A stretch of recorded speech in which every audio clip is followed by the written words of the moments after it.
This episode is sponsored by Boost Mobile. It's James and Fuhad from Shits and Geeks podcast, and we're here to talk about Boost Mobile, the newest 5G network in the country. With compelling deals for new lines, Boost Mobile makes it easy to switch today. Boost Mobile's new network delivers customers the speed and service they'd expect from the big three, plus groundbreaking benefits you'd only get from a true challenger in the industry. These include letting people try the network risk-free for 30 days and offering a $25 per month unlimited plan that's guaranteed to never go up in price. They have blazing fast 5G and plans for all the latest devices. Visit your nearest Boost Mobile store and find us online at boostmobile.com. Raise the rudders! Raise the sails! Raise the sails! Captain, an unidentified ship is approaching. Over. Roger. Wait, is that an enterprise sales solution?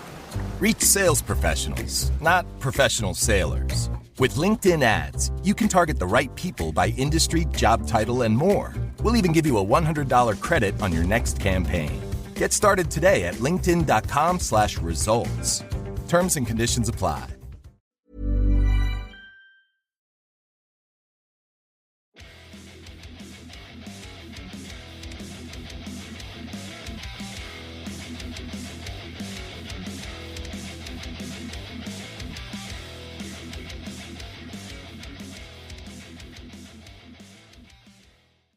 Welcome, guys, to this week's episode of Heavy Metal Tones, and me, your podcast host, Tony Evans. So, we have a new episode, a brand new week. It's delicious, isn't it? So, I thought we would look at a band that reached out to me again, along like the same sort of time Antagonizer reached out to me, a band called Buried Faith. They're a traditional thrash metal band from Boise, Idaho, in the US of A. And I, as you will know, I champion the underground bands here on Heavy Metal Tones. Here on Heavy Metal Tones. Man, I don't know what's going on. I think it's the afternoon. I'm recording in the afternoon and I'm a bit tired. Anywho, I'm not going to chop that out. That's quite funny, really. So, yeah. Where was I? Where was I, Tony? Where was I? Okay. Boise, Idaho. So, I mean, there's a lot of underground bands now coming out from the States particularly, and some real fantastic movement of music and of the DIY ethic, and anyone can do it ethos. And this band really does sort of play along in that kind of vein. They're a thrash band, old school thrash band, but as I was saying to Hansi Hilmer, the singer of the band, I don't think that they're just that, because if someone is just that, then they're just a where are they going? It's just a band for reminiscing. It's just a look back and want your youth again kind of band, where I don't think that's this band at all. I think they mix the levels of irreverence with the levels of experimentation and modernism and modern brutalism really, really well. They do some interesting things musically. When you listen to them, you will hear, and we'll talk about that in the next part of the show, but you will hear their DNA and the bands that they really truly love. I mean, you can hear this. So they were formed in 2023. And their influences are Sodom, Creator, Venom, Slayer, Nephilim. They champion the sort of early first wave of 80s thrash. The lead singer, Hansi Holman, he lives in the US, but he's from Germany. He's from the German scene. He founded Destroyer, which is a heavy metal magazine, or heavy metal club, I should say. There's Aaron Crandall, who's on guitar. He's also the main songwriter. He's very fast and very on point, and you'll hear that soon. Then you've got Donny Martinez on drums. I will talk about each of one of those guys next when we get to the other side, but I will say some really nice things about Donny's drumming. And then you have Jason Emery on bass. Now, he's a very old school punk metal bass player. So he disappears into the groove, and then he comes back out of the groove, and he disappears into the groove, and he comes back out of the groove. And sometimes you don't know him, and then you know he's there. He's very tight, very, very tight with Donny. It's so tight that it's impossible to separate them, which is a brilliant thing. Now, it's a self-produced album, They're looking for a label at the moment as we speak. So any listeners to this who own labels and you think you could help, please reach out to these guys because they're going places. The band's first album called Blackened Skies Open Graves.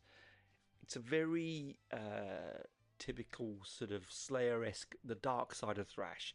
Now, for me, thrash sits in all sorts of different categories and subcategories, but it was always the more darker, faster, heavier, aggressive, and more sort of political in some respects music. You know, Slayer and Megadeth and Metallica.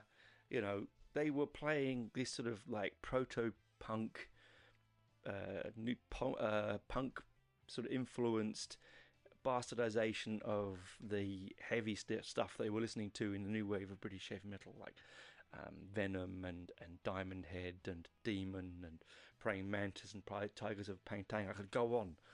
Holocaust was a big one for a big influence on Metallica, and Killing Joke was as well. So punk influenced bands. So there is although these days I tend to find it's a quite a brash, skateboardy-esque kind of music. You know, backward caps, big trainers or runners wherever you come from, tight jeans and sort of spray painted covers with you know, hilarious sort of demon-esque cartoons, and it just basically built on the speed of the music. Whereas I think early thrash, as I've told you before on this show, if you listen to the episode I've done on it before, is much more of a darker, more black metal and death metal feeling in there, because it's more lyrically, content-wise, it's a little bit more satanic, or a little bit more you know, satanic panic, dark, doomy, Black Sabbath kind of esque lyrics. Whereas now they're a bit more fun. You know, you can still find your dark thrash bands. Like I said, like Buried Beneath, you can find them if you look out for them. They will have always the same kind of DNA. They will sound a bit like certain bands. They will have a certain way and style, but that's because that's the core of the genre. But, and here's the big but, they know how to weave into those traditional themes, as I said before, modernistic themes and ideas and production values and guitar techniques and effects pedals and stuff like that weren't available back in the early 80s into the mid 80s. So you get a little bit more of a modern taste, because if you think about it, when someone like, say, Slayer and early Pantera and you know, Sodom and Creator and Destruction and all those bands were making their early thrash, what were they looking back on? They were looking back on hard rock, heavy metal, and punk.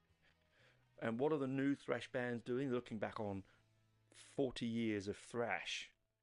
They're not looking back on the bands previous to that. A lot of the time, they are children of their time, are they not? So, you know, their influences are not going to be the Exploited, GBH, you know, that kind of Dead Kennedys. It's just not going to be the case. It's going to be a case of Anthrax, Megadeth, Slayer, you know, their Creator, Sodom, all those. There's a Destruction, all those thrash bands that made such a mark on the market. So it's really refreshing when bands like this do go beyond the realms of their own genre and dig into stuff that would have created the genre in the first place. A lot of bands, a lot of modern music, particularly in metal, they don't look beyond, and so they tend to sound very, not samey, but there's a conformity to their non-conformist music. So it's good when they look back and they mix, and that's why I like crossover bands when they mix in different genres and different techniques of music. That's why progressive rock is so important to me, because it's such a mix and melange tumble of different sounds. And you get that with bands, again, like Buried Faith. They're not just going to destroy you with their incredible down-picking and their screeching vocals and their thundering and volcanic drum lines. No, they're going to, as I said before, add subtlety. Now, it is subtle. In the case of Buried Faith, what they do in each of their musical tracks, beyond the traditional thrash, is subtle, but it's there. And it's there to catch you, and it's there to take you off guard. And it caught me off guard a couple of times through the listening of this album. It's available on all streaming platforms. It was released on the 28th of February, so in 2025, for those listening in the future. You can get it everywhere. It's you can buy their product on Bandcamp. They are touring as much as they can within their financial, obviously, constraints. It's not a long album. It's 8 tracks, 33 minutes. It's not an album that's going to take your full attention for an hour and a half. You can get your, and pardon my French here, you can get your mind fucked and your soul crushed in 33 minutes. And you do not need to spend all day doing it. You might need to spend quite some of the day recovering, but you won't need it to be with this album. The tracks that are on the album are, as I said, lyrically they're quite diverse. They go from the typical genre-defining concepts of death and life after death and violence, but also as political aspects that are thrown into this wonderful album, because the bands, you can hear some of that hardcore punk sort of leaking in through their influences. So you're not going to get bored. It's not a one-off. It's not a by any means a concept album. It's not an album where you have to go and read every lyric infinitely to get your idea over exactly what's going on. No, you can just listen to it, and you might need to listen to it 2, 3, maybe even 4 times before you get your head around the lyrical content. I still haven't got my head fully around it, so I'm not going to talk too much about the lyrics in the review as I usually do, but this one I want to talk about the music around the lyrics. They are equally as important, but even at the vocals on this album are quite something different, because they remind me a little bit of it's a double mix, the vocals here, right? So you've got a clean vocal or cleanish heavy metal kind of aggressive vocal, and then you've got your sort of not quite extreme growl vocal, but it's very much like Arroya from Slayer, right? It also has a bit of a bit of a Abath feel to it from Immortal. It's got a lot of different influences. It definitely has the Germanic thrash sound, and for me, outside of the Americans, the Germans make the best thrash. They always have done. There is something beautifully Teutonic about their the speed and pace and aggression that they bring across into their thrash. That's not to say that everyone else doesn't make great thrash bands, but the Americans and the Germans, they are the leading pinnacle of that movement. Because I don't know what it is. Maybe it's the brutality. The German language, beautiful that it is, also can be quite a brutalesque kind of language in the way that it is spoken. And I'm not having to go at German people. I love. Please, this is not an offensive thing to say. I just mean to say that it is quite an aggressive sounding language when shouted in anger, I should say. It's beautiful, of course, in under loving tones and soft tones, but it's quite, an aggressive kind of language, and I think it comes across into the music, and that's why it does so well. Why the Americans do it so well, I would just probably say it's just because it's such a vast country, let's be honest, that someone's going to make something fantastic in that genre around there. I'm only guessing. I have never really thought about it as such. But with the Germans, yes, you have that sort of as again Teutonic. I don't know if that's an offensive word. If it is, I apologise, but I don't think it is. I mean, the Teutons were a tribe of Germany. It's not. I don't think it should be offensive.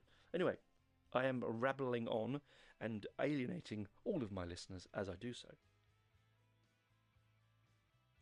So I had a glass of water there, a sip of water. Now, we're going to have a rest here. We're going to rest up, and we're going to come into the second half, and we're going to talk track by track of this brilliant album of by Buried Beneath, okay, Blackened Skies Open Graves. The artwork is also pretty spectacular. I urge you to go and look on Bandcamp at their merch. It's pretty amazing. I'm going to try and get myself some stuff over here. It always takes ages from Bandcamp to get here to Australia, but we'll give it a go, eh? We'll see what we can do. For the boys from Boise, Idaho, Buried Faith, as I said, Darkened Skies, Open Graves. See you on the other side, and we'll chat track for track. Bye for now. G'day, America. It's Tony and Ryan from the Tony and Ryan podcast from Down Under. This episode is sponsored by Boost Mobile, the newest 5G network in the country. These guys are no longer the prepaid wireless company you might remember. They've invested billions into building their own 5G towers across America, transforming the carrier into America's fourth major network alongside the other big dogs. Yep, they're challenging the competitors by working harder and smarter, like this amazing new network they've literally built. They have blazing fast 5G and plans for all the latest devices. Visit your nearest Boost Mobile store or find them online at boostmobile.com. Does it ever feel like you're a marketing professional just speaking into the void? Well, with LinkedIn ads, you can know you're reaching the right decision makers. You can even target buyers by job title, industry, company, seniority, skills. Wait, did I say job title yet? Get started today and see how you can avoid the void and reach the right buyers with LinkedIn ads. We'll even give you a $100 credit on your next campaign. Get started at linkedin.com/results. Terms and conditions apply.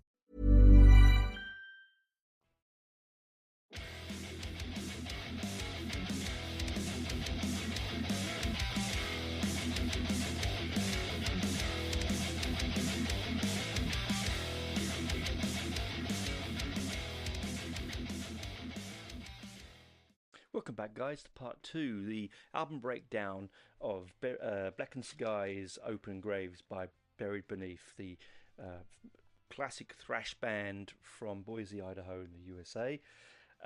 Now, as I said before, this has all the DNA of the kind of thrash music that if you're into that kind of genre, you're going to love. Guarantee you are going to love it. You're not going to go, this is odd, I can't take this, this is too outside my comfort zone, whatever. You're gonna go and go, wow, this is exactly what I've been looking for. And that's how I felt when I heard the album. Because as of late, really, I have to say, the last maybe 5 or 6 years, I really have gone off thrash as a subgenre of metal. I enjoy it, and I'll go to it and I listen to it, but I wouldn't seek it out as such unless it's a band I knew. This feels like the sort of thing I was looking for, which is really lovely because they reached out to me and asked, and I was like, yeah, I've listened. And it's I've been lucky in the last couple of weeks. You know, I've had two amazing bands that have really sort of ignited my blue touch paper of enjoyment for these genres. Pardon me. Now, this the first track on the album is called Bloodstorm Rising. Okay, it's old school, it's textured thrash, right? It's very fast, very much akin to Slayer, with the delicious riffs and brain-pounding drums. The drums on this opening track really do. They are a bit Lombardo. They're a little bit Dave Lombardo, I think, but and that's in a good way. Okay, it looks like there's a dramatic decaying and chords sequence in this opening track. So descends and ascends and descends, which is mixed with this extreme vocal, quite old school extreme vocal, as I said, like with a scream vocal, but also a chanty, sing-along, clearish kind of vocals. So it's accessible even for those that don't like extreme vocals. this is not going to make you, run for the hills, or it's actually a very accessible vocal, and he does an amazing job. Hansi does an amazing job with the vocal on this, because the way he keeps it up, it's quite it must do a lot of hard work on his larynx to sing like this. Okay. Now this is you've got to keep in mind, right, that this is a band that hasn't got a label, is self-producing. Yes, I'm sure they've all played in bands before and they've all got experience, but it seems to me that this band, particularly with the opening track like Bloodstorm Rising, really sort of hits the album straight. There's no build, there's no this is what we are, this is our manifesto. It's like boom, take it in the face with a baseball bat kind of thing, right? It's very Judas Priest-esque. It's got a Kerry King style solo in it, right? But it also has this nightmarish bass line in it, which is still just, I don't know, just the riffage in it like feels bloodstained. It's what makes thrash good. It's what makes thrash addictive. All right, it's a great opener. It's probably one of the best openers I've heard in a long time on a thrash album. Now, I will say this term later on through the review, and you have to picture it because I'm going to say it a lot, but the solos feel like they're raining down on us. If you can picture in your mind, and do this for me please listeners, just picture in your mind a hellscape, a dark, if you've watched Lord of the Rings, whatever Barad-dûr would look like, right? Imagine that, okay? So you've got this sort of volcanic, ashen, darkened, desolate landscape is the riffage. That's the riff. That's the backbone of the music. But then every now and again you get these rainstorms where the notes just they rain over you. They pitter patter over you and hit the riffage, hit the ground with an absolute thud, and then soak into that riffage and make it one, right? Now that is an imagery that I use a lot when I listen to this album, and a lot with kind of solos. This kind of solo feels like it's recorded literally like the guitarist is standing on a different level above all the rest of the band and playing down onto them, right? That's how I'm imagining it, and I just think that for me, is something pretty special, Aaron Crandall, the guitarist, he's really talented, because he can do all the Kerry King madness with the, abusing your Floyd Rose trem to within an inch of its life, but he can also do subtlety and nuance and rhythm and even a bit of blues technique in there as well. Okay, we moved on then to the second track, which is the title track of the album, the band's name, Buried Faith. This has a metronomic bass and drum and guitar piece. You could set your clock to this. It is riffage at its highest level. It takes you on the drama. I've underwritten drama in red pen. It's dramatic. It's very dramatic. It's head banging. It's nightmarish. It has a nightmarish vocal right on the edge of that vocal cord, almost to the point where it's going to destroy Hansi's vocal. You can feel the tension at the level of that point where it's almost unaudible, but it isn't. It's a really clever use of the technique with the vocals. It must be draining for him. I'm sure it is. It's got old school mixing and tones, it's got thundering drums, and as I said, the guitar notes, the solos, they rain down on you like fire and brimstone. It's not a rain that's pleasant, that cools the weather. This cools you off on a hot day or makes the plants grow. This is acidic, fearful, hellscape rain. This is your sign of rain you'd run from, but you can't because there's nowhere to hide from it, and it saturates your every soul. And this is exactly what kind of guitar fillers are like in this. It's so dark and so destructive that it took my breath away. It really, really did, guys. It really did. And then we move on to Halls of the Wretched. Opening with some very proposed, delicate, and sort of Lombardo-esque drum pieces.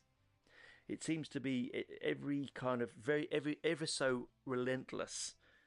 It's a call and answer vocal, which I really like. There's a call and answer vocal. You've got the, as I said, semi-clean sort of aggressive metal vocal, and then you've got the handsies on the edge of dementia kind of scream, and it's quite modern and refreshing, but also feeling very classic, because it's I don't know how I would say it's got a kind of tension, the tension between the two vocal lines, because one's obviously one is harrowing, the other one is more traditional, and you get that kind of ebb and flow, and you get a sing-along bit where you just think, how much more can I take of this, of Hansy screaming for a second, I need to, and then bang, you've got this clean vocal, and bang, you're to screaming. This, in the middle of the track, there is a rapid and rhythmic change in tempo. It just speeds up. It skips across in the mix from one ear to the next. It does not stop. It's a real heart-wrenching, a real heart's... it makes your heart speed up, is what I'm trying to say. It's a real, sort of dynamism to the transition. I had to listen to this transition, the way it went from one transition to the next. I had to listen to it a couple of times just to get my head around the way that they went from one dynamic phrasing to some other dynamic phrasing. And the thing about this album, which I also think makes this a modern thrash album, is that they do play in unusual time signatures. It's not just balls to the wall, heads to the wall, grind you down as fast as we can go. How fast can we be? Can we go faster than everyone else? It's not quite like that. There are these tempos that change. That, like I said, halfway through, suddenly it speeds up tempo, becomes a skip. Like it's not even a gallop. It's a skip. And by far, for me, it's probably one of the best tracks on the album at this point. At this point in the album, I was thinking this is the best track on the album so far. And the solo, again, it blew me away. The raining down on it, the screeching, the delicacy, the bluesy undertone that you have to really try and listen to obtain, because it's there. It's got a delicacy, it's got an aggressiveness to it, it's got that pitter-patter of, as I said, acidic hell spawn rain of notes raining down upon us as listeners and onto that hellscape of surface that it's it has to go to, that it's drawn to, and it's just brilliant. And Halls of the Wretched, I mean, it says exactly what it says on the tin.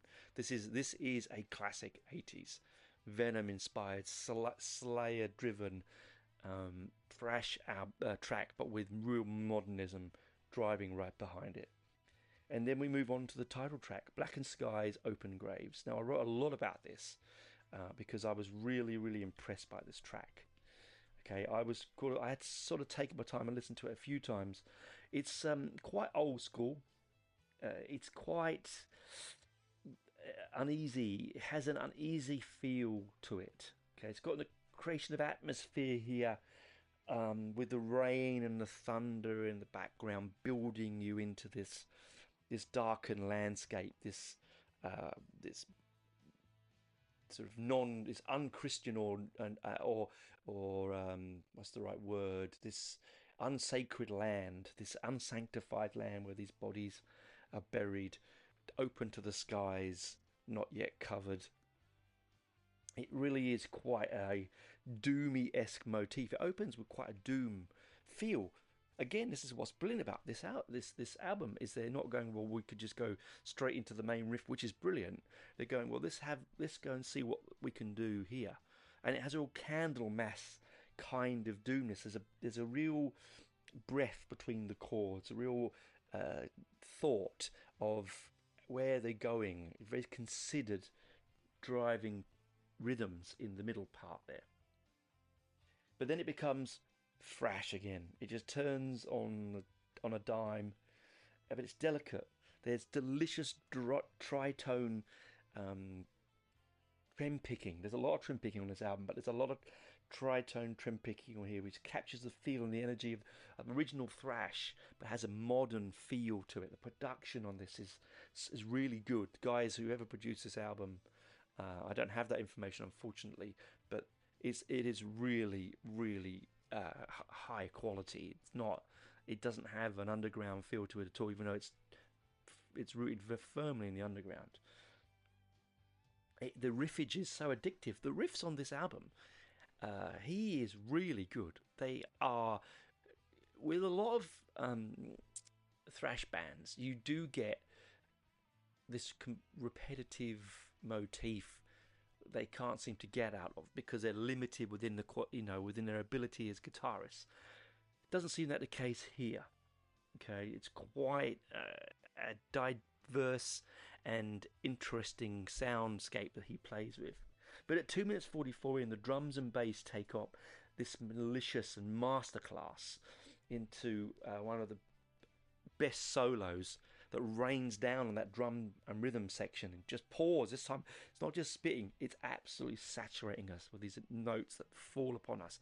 And I don't mean millions of notes at a million miles an hour like a Malmsteen or something like, or Battisto or something like that. No, these are, every note is considered. This is not just how fast can I play this pentatonic scale, how fast can I play this scale here. No, there is a reason for it to be played, and it's actually one of the best solos on the album for me so far as we go through.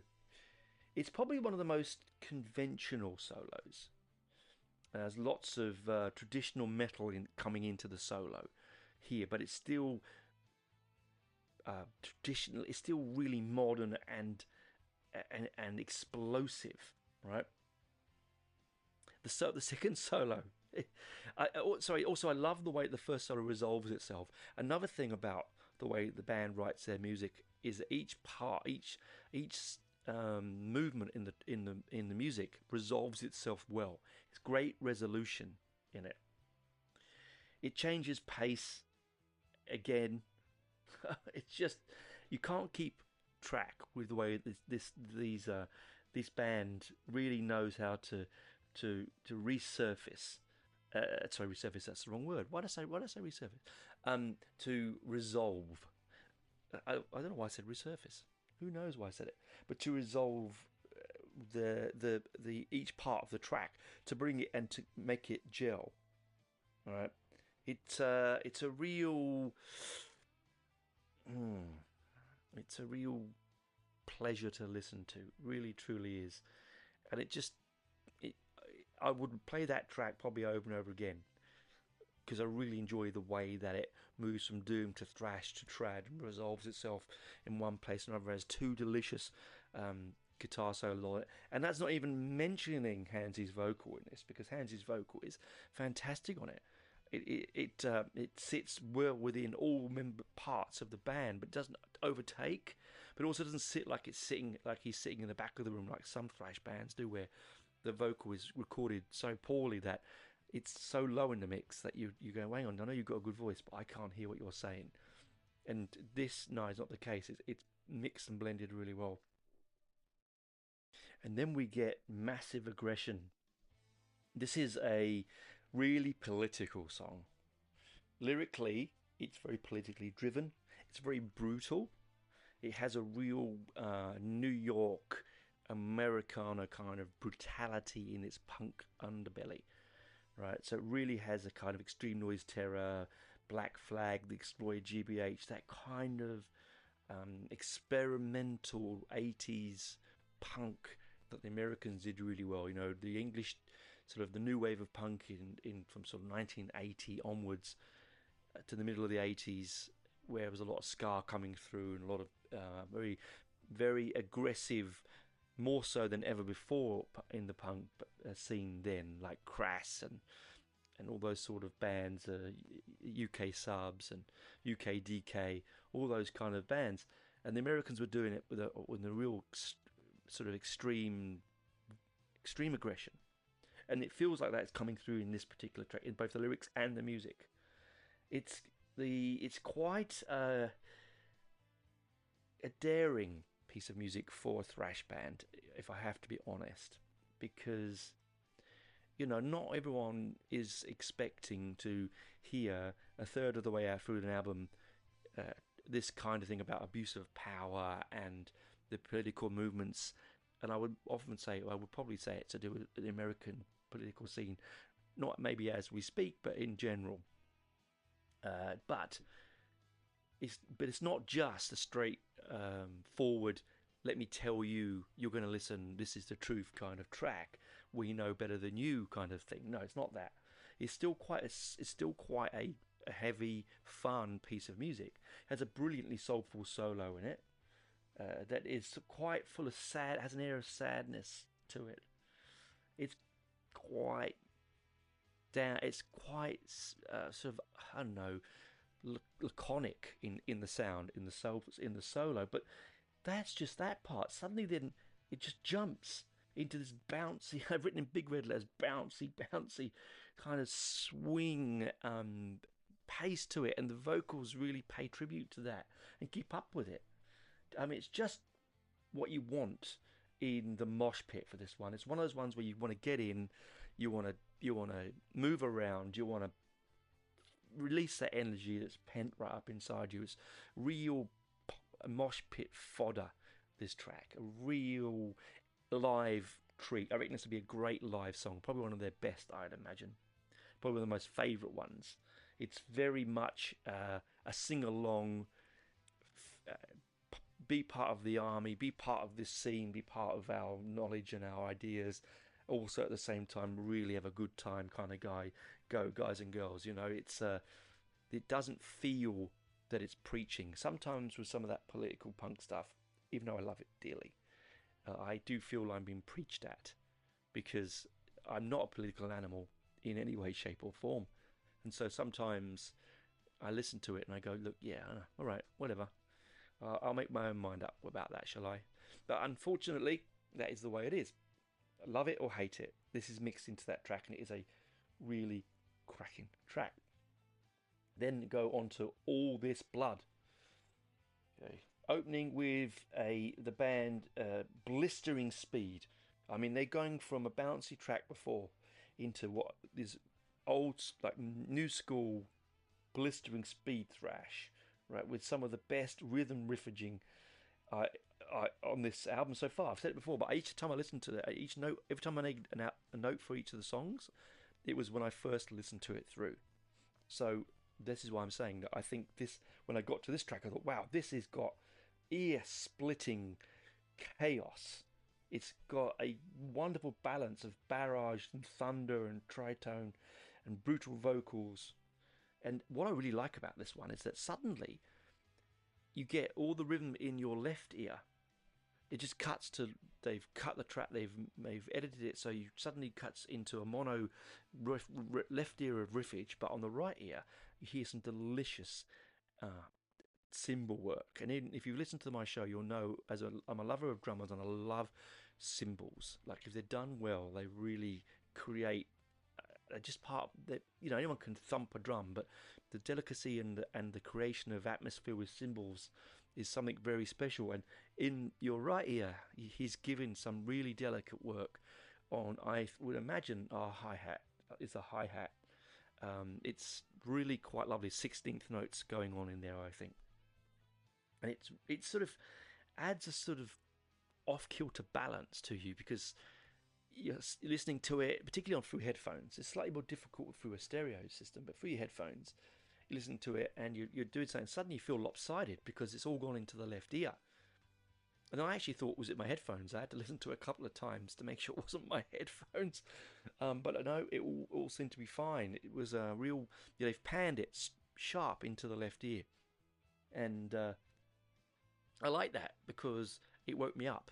It took me out of my sort of focus of listening to the music and said, hey, listen, listener, We're doing something different. Take a listen, because this is not going to be like the other ones. We're going to do this, and it will catch you off guard, but you will love it. And I really did. And I really like the tritone guitar in it. I really like the raining down again of the solos upon our, sun's burnt skin, or as I said, the dry, sulfur infested earth that it falls upon onto us in the pit, maybe even at the gig, or in our bedrooms where we're listening to this music. It just rains over you. And great guitars do that. Great guitars can just fall on you. And only a few guitarists that I've ever really come across can do it really, really well. This guy's one of them. And then I would say on top of that would probably be Gary Moore for me. But it's a different genre, different thing. I'm not saying that this guitarist is in the same league as Gary Moore. There's only one Gary Moore. But for that raining, that pelting sensation, right? I said, I've written, here comes the rain again. It pours on you. It's a real solid, heavy rock feel. It's right at its core. It has such Nawabam and chaos. I like the sound effects, the clash of different vocal types. It's beautiful noise. It's sharp. It's blisteringly hard. It has a real heart pounding nuance to it. It does not really stand still. It's quite a cracking track this far into the album, to be honest. It really has a kind of cavernous, cacophonous, brutalness kind of sound, which I think you're all going to like. It has that real early black metal. It's a Norwegian sound. It's said Immortal and bands like that, Satyricon and so on. It has a Burzum-esque kind of feel. And then we get into False Prophecies. Right, False Prophecies. Interesting track, this one. It's quite a I think it might polarize you, because it's very traditional. I think this is probably, as the second last track on the album, very, very unsettling. It's nightmarish. It brings they bring back the call and answer vocal that we had earlier in the album, but this time it has a real wretchedness to it. It's quite thunderous, and it has a real... It's what thrash really needs. It's that darker side to thrash, the side of thrash that I think is lost to that kind of cliche skater punk thrash thing that's such the on point these days. It's got a real drum and bass driven undertone, and I'm going to say this, but it's got a real Wagner feel, a real dramatic, real Teutonic sort of... It brings the train of pain I've written. It really does. This is going to hurt if you're not a big lover of thrash. This track is probably going to be one of those ones where you are going to need to come at it a few times to really get into it, because it's not for the beginner. It's not for the faint of heart. I had no problem with it because I've lived with this kind of music almost my whole adult life. But you listeners out there who are new to the genre, new to the show, who are friends who don't listen to a lot of heavy metal but want to listen to things I recommend, you might find this one a little bit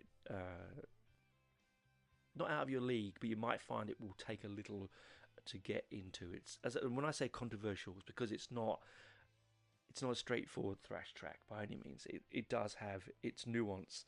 It's quite proggy in its bombast, right? Because it has this sort of Wagner-esque soundscapes. It's broad across the stereo pan, right? These heavy raining... The rain for the riffs feel really torrential. The bass and the drums feel almost volcanic. And then you have the call and response vocal, which, is sort of diametrically clashing with the rhythm of the music. And so you get this cacophonous sound, which is at once almost too hard to listen to, but at the same time extremely beautiful in its brutality and its construction. It's a really great track, and I really love it. And I would, if this had been the final track and it was the last one to go on, you go, yep, man, you got me. I'm out. I'm done. I'll have to lie down now. But there's one more track, Secrets of the Plague. And I always say that leave an album on a high note. Always say I want the track that finishes an album that I've really enjoyed not to fizz out, because if it fizzes out, I feel let down, because I've really enjoyed the entire album. I don't want to be let down, right? But this doesn't do that. This is a real cracker. It's a saga. It's a real banger of an ending track. It's dirty. It's filthy. It's got that. You can imagine them all playing on Gibsons that have got strings that haven't been changed for like 5 years. You know, it's soaked in bourbon and sweat and a million notes played on a million stages. It's got that real filthy, dirty rock feel to it, punk feel to it. It's got an and it feels extreme, but it's not so much that it's not, you can't cope with it. It's a real grab you by the balls, squeeze you to your eyes pop out kind of track, unlike the one previous, which was a delicious anarchy. This doesn't have that. This isn't quite structured. It does have a sense of grinding you under their heel, though. Here, it's it really ends the album very, very well. This is, for me, for listeners, really is a great way to be drawn into this genre if you're not used to this music. But be warned, really be warned, because it's not, it's not Rain of Blood. It's not, Hell Awaits. This is a dirtier, more underground feel. It's what Slayer would have been if they hadn't written Rain of Blood, if they hadn't become the huge, massive band, which I absolutely love Slayer, the juggernaut that they are.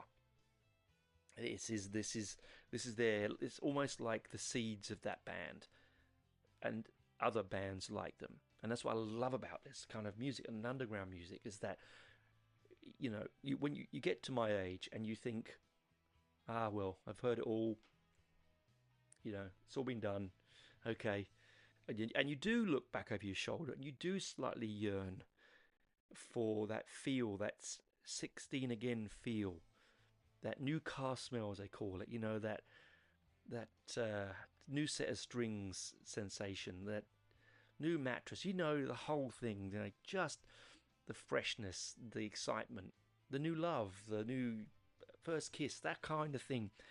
You want it. You desperately want it sometimes, just because you don't want to end up being 70 and not have that spirit in you. And bands like Buried Beneath and bands of their ilk really keep that. They cherish that. They are the guardians of that.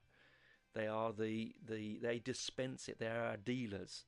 They're dispensing youth pills to us in every single note that they pull out from themselves in their chaos and their creativity.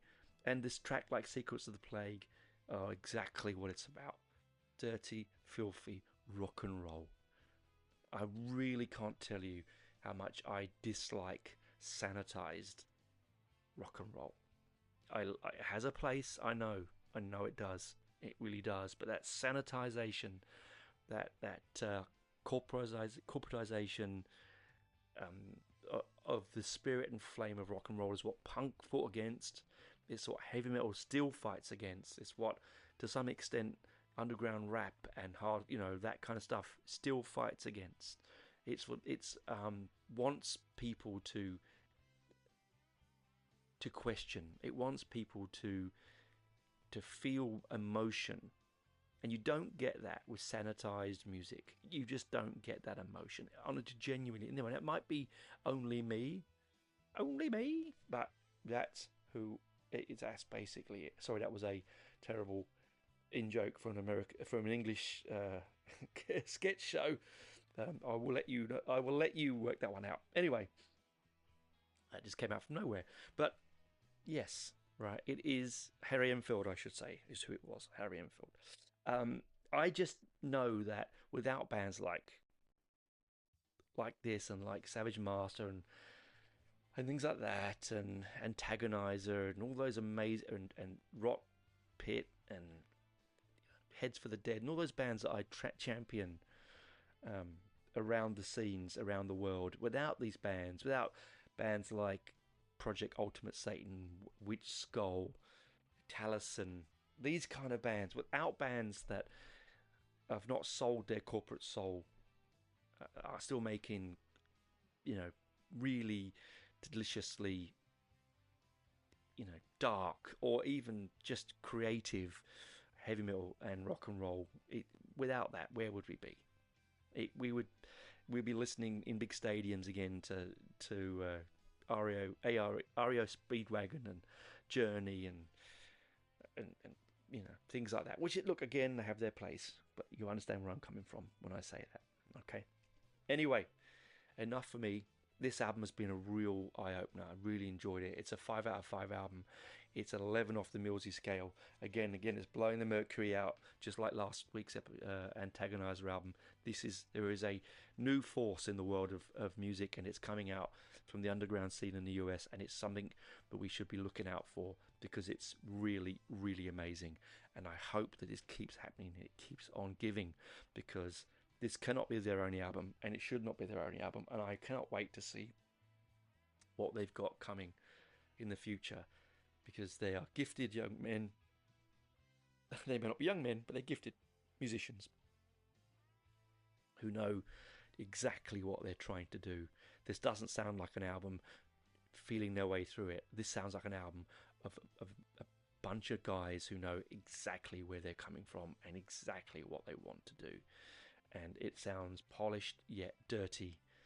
It sounds forward yet old. It sounds aggressive yet beautiful. It's everything that you want from this kind of genre and its subgenres attached to it. Enough from me. Enough eulogizing. Go listen to the album. I will put a link in the show notes below for the Bandcamp and the Spotify, although other streaming platforms are available. Please do come and like and subscribe on my YouTube channel.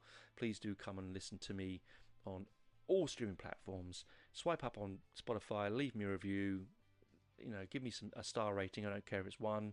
I do care. I'd love if it was 5, but all reviews are all reviews. If you've got this far into the show, you must like listening to me. I thank you very much. It's been a really wonderful time recently. Such new music. It's so rewarding. I've got a lot of live interviews booked, ready to come. So hopefully that will be flooding into your feeds in the next few weeks. But bye for now. Keep safe, keep rocking, and keep it real. Bye-bye.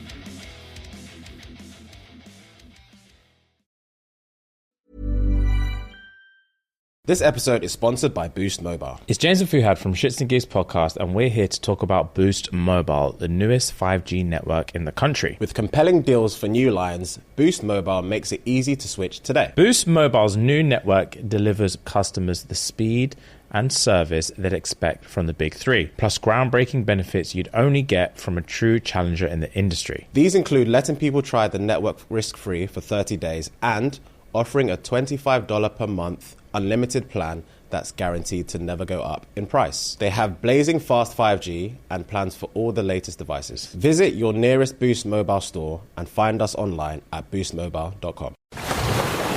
Brace the rudders! Raise the sails! Raise the sails! Captain, an unidentified ship is approaching. Over. Roger.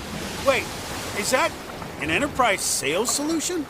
Reach sales professionals, not professional sailors. With LinkedIn ads, you can target the right people by industry, job title, and more. We'll even give you a $100 credit on your next campaign. Get started today at linkedin.com/results. Terms and conditions apply.